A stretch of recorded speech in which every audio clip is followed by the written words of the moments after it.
Hi, today I want to show you how I go about making this small box. It's a box to hold my feeler gauges, and I use Baltic birch plywood, 1/8 inch thick, and a particular interest will probably be my small parts mitered table saw sled with a special attachment that makes cutting these small pieces very accurate and safe.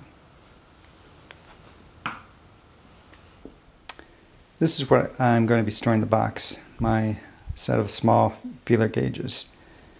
I like to keep them loose like this, but they've been spread out in one of my drawers, so I thought I'd make a small box for them. And I'm going to be using this Baltic birch plywood, 1/8 inch. I always have a supply in this on hand. It's great stuff. It's inexpensive, but high quality. No gaps, not warped. It's really good for this. So I'm just going to mark their approximate length. I'll add about 1/8 of an inch. Now give me room for my bandsaw kerf. I'm going to cut the top off and just a little bit extra. This is my small parts crosscut sled for 90-degree cuts. It's made out of some Baltic birch plywood, maple runners, some pine in the back, maple in the front. It's really just a hodgepodge of materials. Works great. Never have to worry about setting the fence for my 90-degree cuts, and it works great for cutting small parts like this. And line up my cut mark, secure my stop block, and now I'm ready to cut my 4 sides.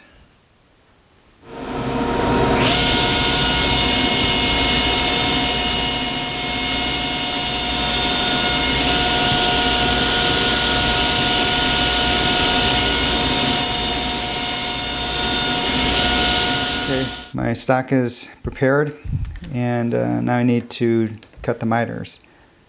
So this box is going to be coming together like this. So the length is going to be mitered, and they're going to be on the small side. So I'm going to do that with my crosscut sled, but not this one. I'm going to use my 45-degree miter crosscut sled,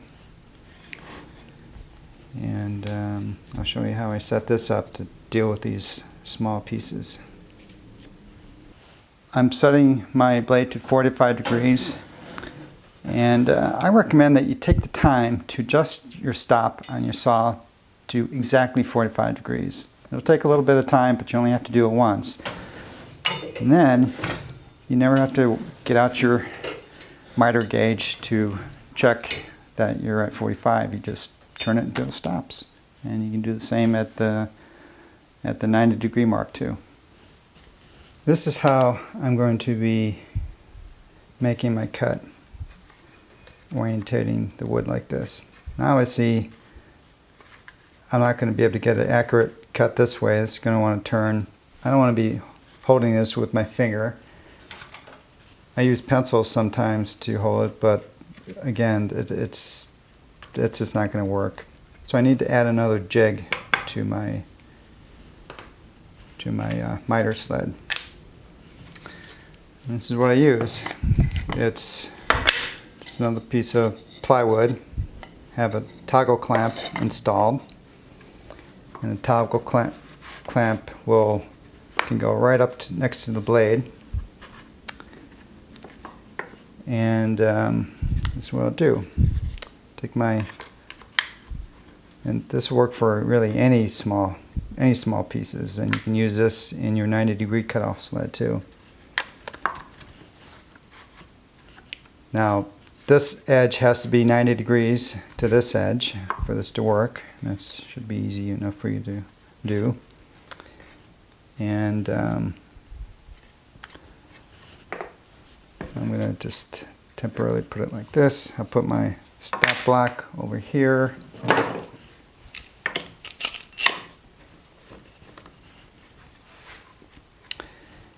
Now when I apply pressure on my toggle clamp, this will want to lift off and won't be applying much pressure downwards. So I'll just take a piece of wood here, kind of loosely apply it, clamp that to the side. Take another piece over here, and I'll clamp that. So now when I apply pressure, these two pieces keep that from wanting to lift off, and all my pressure gets applied to this small piece. But they're not too tight, so I can move this so I can adjust it to get the right width. And I can just place it like that. I place this up against this piece so I know that my cut will be 90 degrees. And there, I'm set. Now fingers are nowhere near the blade. This won't move at all, and I can get perfect 90-degree cuts, which is usually harder to accomplish on long pieces like this.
So I'll apply the glue and finish taping it up.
That's it.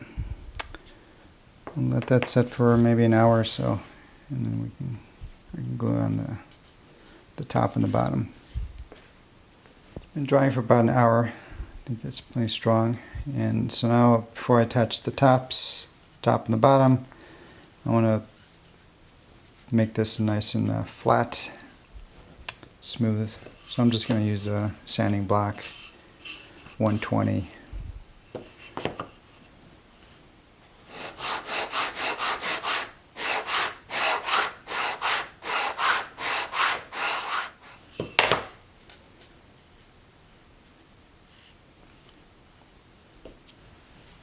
For the top and bottom, I've prepared some thin redwood, just to add a little bit of contrast to this Baltic birch. And it's very thin, it's about 3/64 of an inch. We'll just glue that on with yellow glue.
Okay, looks good. I think I'm going to use my sander, belt sander, yeah, disc belt sander to flush the top and bottom up, and then use my block sanders to hand sand to the final finish. And then I'll cut off the top.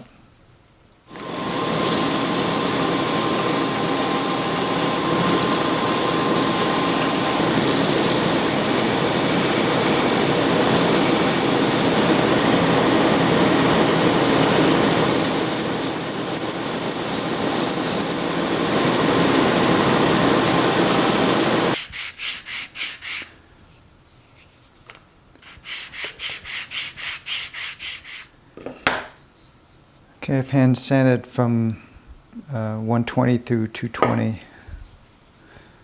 and I think we're good. I'm just going to go to the bandsaw and cut the top off. I'll be cutting that off at an angle, which I like to do on these small boxes.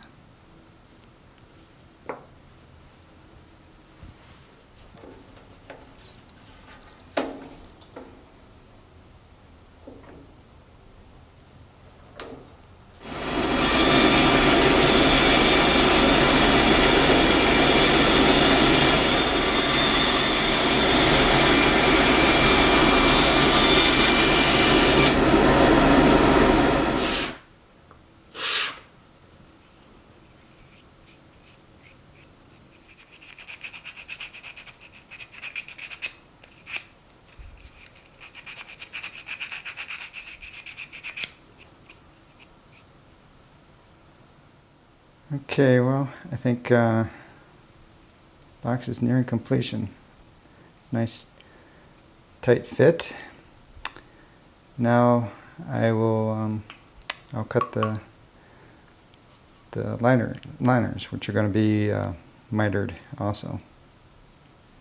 I'm not going to be able to use Baltic birch for the liners because I was a little too close with my cutting for the box, and with 1/8 inch Baltic birch the feeler gauges will not fit, so I'm going with this import 1/8 inch plywood, which, since it's import, it's thinner than 1/8 inch, and it's going to work great. Using the same jig on my miter crosscut sled, and these pieces will be even smaller, which makes the jig even that much more useful.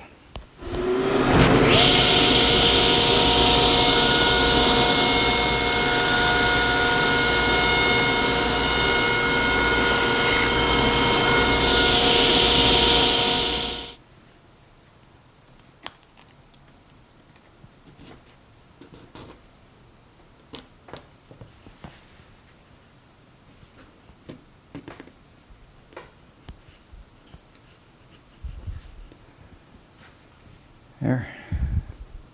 I'm happy with that fit.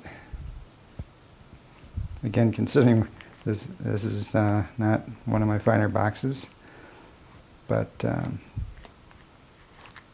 perfect fit for these. And the lid is probably going to be a bit too tight, so I'll just it's not too bad though. Yeah, I think maybe I'll just keep it that way. Sometimes I have to apply some wax or sand it a bit so it goes together easier.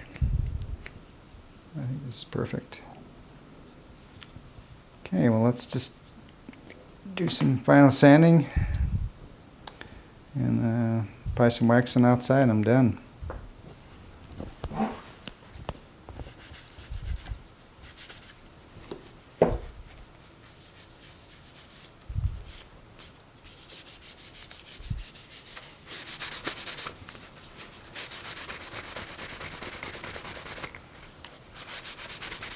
Here's the final box.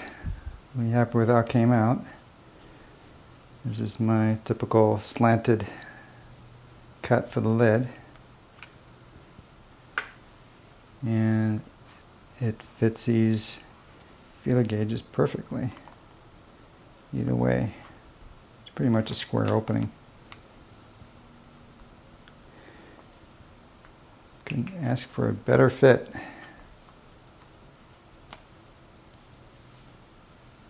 I like the redwood top and very thin.